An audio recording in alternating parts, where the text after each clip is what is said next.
Mirandus is an open metaverse MMORPG that I think is about to change gaming forever and bring us one step closer to the Oasis. Let's break it down.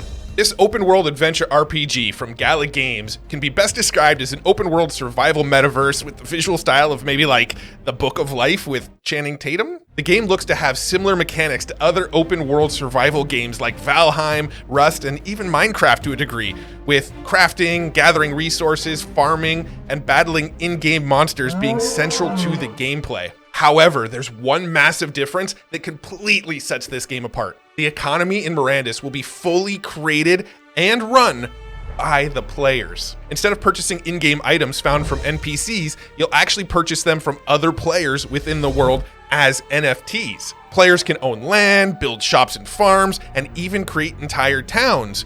Or you can actually rent out your land for others to set up shop and earn rental income. Now, there's no maps and no pre-written storylines. This game will play out as the players build it. Almost every town, shop, and farm in the game that you might wander upon is there because another player put it there. The entire economy will be developed by the players, and almost all in-game items will be NFTs.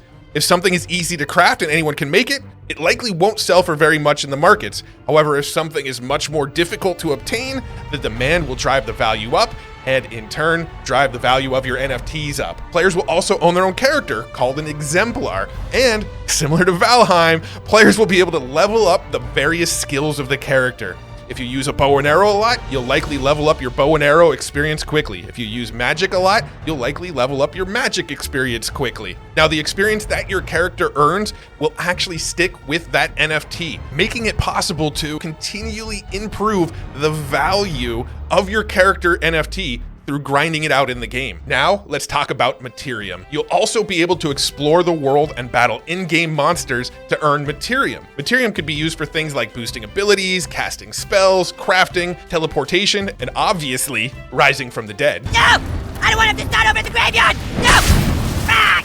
Materium will also be an ERC20 token. That means that if you don't use it in the game, you can take it to a site like Sushi Swap and swap it for ETH. And the demand for that Materium will always exceed what it is that players are able to harvest out of the world. And it creates kind of a circular economy where we can give it out when you kill things, but the demand will be really, really high. People trying to suck it back into the game to push deeper into the world. There are so many ways to play this game in a way that can earn players real world money.